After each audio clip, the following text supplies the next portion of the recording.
की बात हो रही है तो आपका क्या व्यू रहेगा? स्कोप है क्या फाइनेंस मिनिस्टर मैम के पास कुछ हमारे टैक्सेस कम करने का? नमस्कार अनुज। बिल्कुल बिल्कुल स्कोप है। न्यू रजीम फाइनेंस मिनिस्टर के दिल के बहुत करीब है।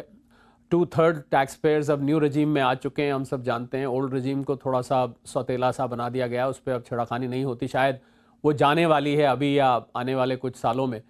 तो मुझे लग रहा है कि न्यू रजीम को दोबारा से देखने की ज़रूरत है। देखिए, total number of return filers 8-9 crore के आसपास हैं। जो इसमें से लोग असल में टैक्स देते हैं वो 2-3 करोड़ के बीच में है। तो वो 2-3 करोड़ 20-22 लाख करोड़ का डायरेक्ट टैक्स कलेक्शन कराते हैं। मैंने उनको वीआईपीज कहा हुआ है, very important people, they are blue eyed people.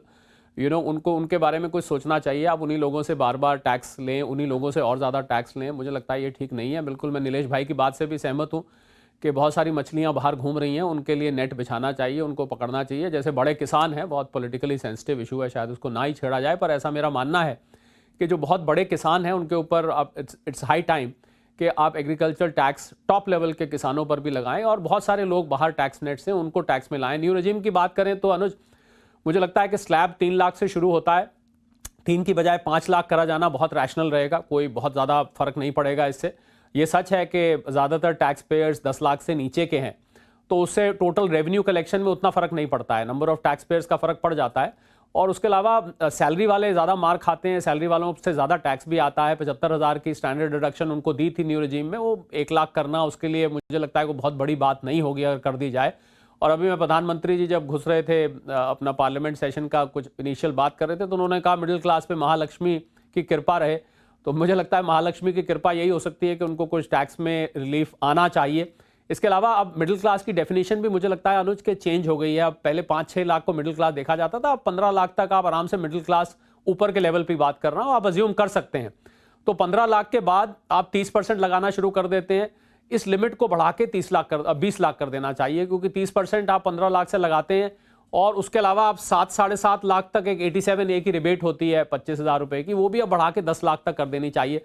तो न्यू रजीम अगर दिल के करीब है वित्त मंत्री के, तो मुझे लग रहा है उस न्यू रजीम में ही उसको और लुभावना बनाया जाए। इससे और ज्यादा लोग न्यू रजीम में आएंगे और आपकी जो ओल्ड रजीम है वो रिडंडेंट होती जाएगी, वो ऑटोमेटिकली फेड आउट होती जाएगी, आपको उसको बंद करने की जरूरत नहीं पड़ेगी।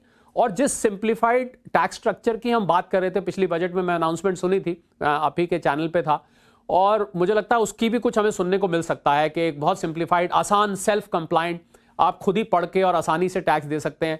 आपको बार बार टैक्स एक्सपर्ट्स के पास ना जाना पड़े, कोई विशेष प्रॉब्लम हो तो आप जाइए, वरना आप ना जाइए। तो मुझे लगता है कि ये इसके बारे में आज कुछ सुनने को मिलना चाहिए, और अगर ऐसा होता है तो बहुत अच्छा कदम होगा। कम से कम उसके ट्रेसेस अनुज जरूर इसमें आने चाहिए। बिल्कुल, उसके कुछ एक्सपेक्टेशन है। वैसे 75,000 से 1 लाख स्टैंडर्ड डिडक्शन अगर बढ़ भी गया तो 25,000 रुपये पर आप टैक्स सब बचाएंगे, 7,500 रुपये साल का, मतलब 5,600 महीने का।